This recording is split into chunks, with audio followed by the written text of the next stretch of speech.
Ang gagawin po natin sa video na to ay gagawa po ako ng computation about dun sa aircon na gagamitin. 0.5 horsepower. Dito natin gagawin sa ating ginawang Excel sheet para po accurate yung ating computation. At ito po ay meron na rin akong naka-ready na mga link at ito po ay ilalagay ko sa description para kung ito po ay inyong magustuhan ay pwede nyo po itong i-apply or pwede nyo po itong i-order online tapos maghanap na lang po kayo ng taga-install ng inyong system or kung marunong kayo, mas maganda. Okay, so ang ating pong aircon na gagamitin ay 0.5 horsepower. No? Ito yung ating aircon na gagamitin. At ang kailangan natin makuha ang wattage nito. Maglalagay tayo ng wattage dito. At kung hindi nyo alam, yung 0.5 horsepower, kung ilang watts, meron ako ditong conversion. 0.5 horsepower. Ang kanyang wattage po ay 373 watts. Yan yung wattage ng ating 0.5 horsepower na aircon, 373 watts.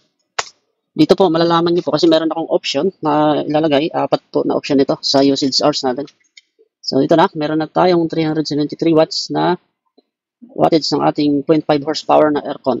At pupunta po tayo dito sa ating usage time. Ngayon, ang ating pong standard usage time ay may 16 hours po tayo na standard usage time. Meron din po tayong 24 hours at meron din tayong 8 hours. At meron din tayong pinakamababa na 4 hours. Depende po sa inyo kung anong usage time na gagamitin nyo. Ngayon, ang kukumpitin ko muna dito ay standard tapos mamaya bibigyan ko kayo ng option. Pagdating naman sa battery, ito po, ang gagamitin nating battery dito ay 250 Ah. 250 Ah at dito nga meron tayong apat na battery doon sa 24 oras na usage. No? Ito po ay off-grid. At dito naman sa ating night time or standard time, meron tayong 16 hours na usage. At meron tayong quantity ng battery na 3. Tapos dito naman sa based dun sa ating battery rolls ay 8 usage time yung ating nakalagay dito. At yung kanyang battery ay isang peraso.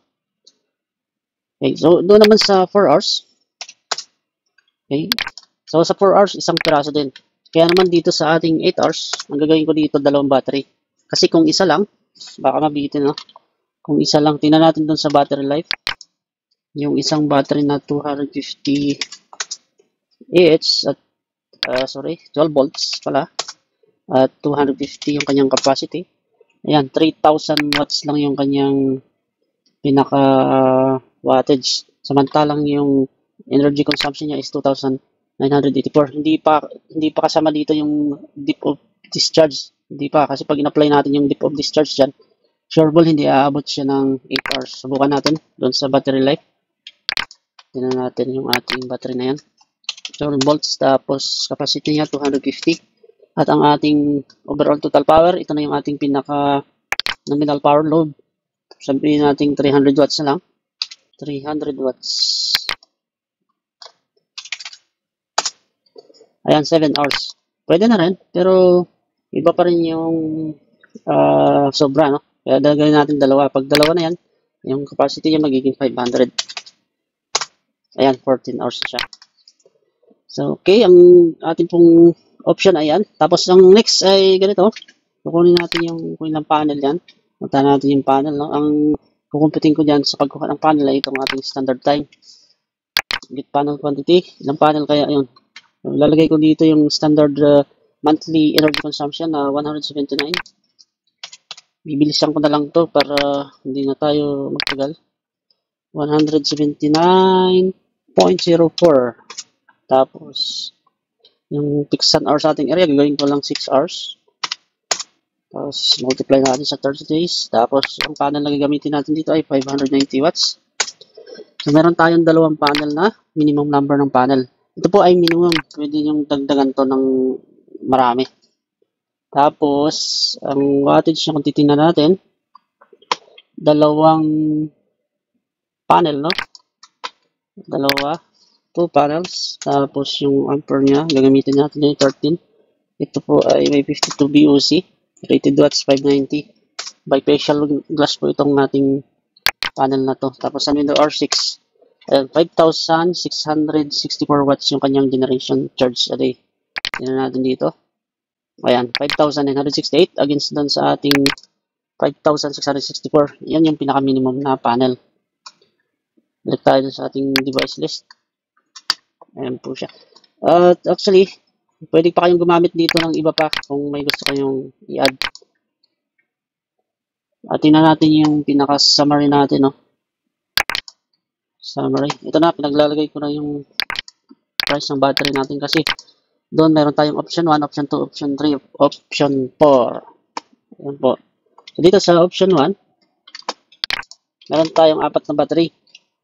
Lalabas po dyan yung mga prices niya. Ito po ay hindi pa kasama yung ating yung mga tawag dito. Ito.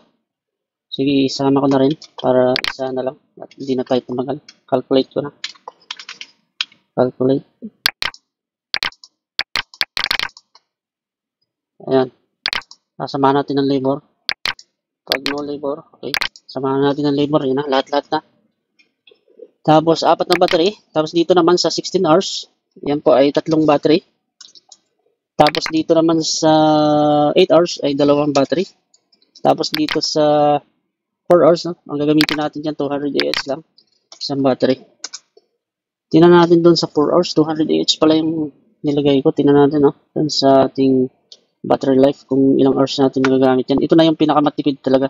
At gagastos kayo dyan ng 41,368. Ilang hours naman yan. So, kalagay dito 4 hours. Tingnan natin kung kaya ba talaga yan ng 4 hours. So, punta tayo doon sa ating battery life calculation. Isang battery na 200 AH. No? Okay, 12 volts, 200. Ayan, 6 hours. Pwede. Kasi ang nakalagay doon is, nilagay ko is 4 hours. So, abot siya, 6 hours. Kung nagtitipid po kayo, pwede to. Ipunta tayo doon sa ating summary. Ayan po. Kasama ng labor dyan. Ito na yung pinaka-final price at andito yung mga option. Pagka no labor po, ayan. Sorry. Wala pa pala yung panel dito. Lagay tayo ng panel, dalawa. Panel quantity. Ayan. So, kung meron tayong dalawang panel, ayan po yung kanyang pinaka-final price. Itong battery, hindi ko na nilagyan dito kasi dito ko na siya pinasok sa baba kasi marami siyang option. Pero kung wala tayong option, isa lang dito ako maglalagay ng ating sa battery. So, ayan, yung pinaka-final price po, yung sa 4 hours usage, 56,566 with labor po yan. Tapos dito naman, 73,066 pagka sa 8 hours of usage, no? Ito pong usage na to ay yan yung estimated natin. Ang aircon po ay hindi naman always running yung kanyang compressor, kaya more than pa sa 8 hours yung ating gamit na yan. Tapos dito naman, meron tayong 87,566 pesos sa standard hours usage. Tapos dito sa ating 24 hours, yung upgrade na setup natin, kumbaga wala tayong inaasahang electricity na connection.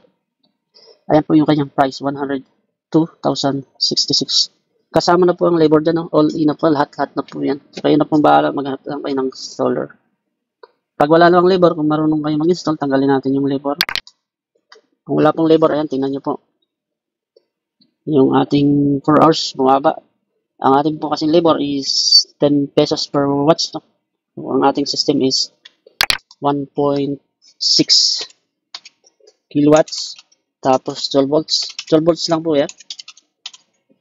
Tapos yung ating minimum numbers of panel ay, yun nga, 2 pieces, 590 watts. Ayan lang siya. Pero kung may budget kayo, mag-add tayo ng panel. Ang gawin natin itong apat na panel. Ayan, 4 na panel.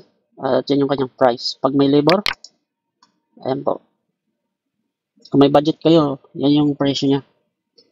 Kada option. Option 1, option 2, option 3, option 4. May labor po yan. Kung wala naman labor, ayan po. Sa 4 na panel, yan yung pinaka-final price niya. Option 1, option 2, option 3, option 4. At ang panel po natin dyan ay 4. Pag ginawa lang natin dalawa yung panel, ayan. Tapos with labor, ayan po. So, yun lang po. Salamat po sa inyong panonood and God bless po sa ating lahat.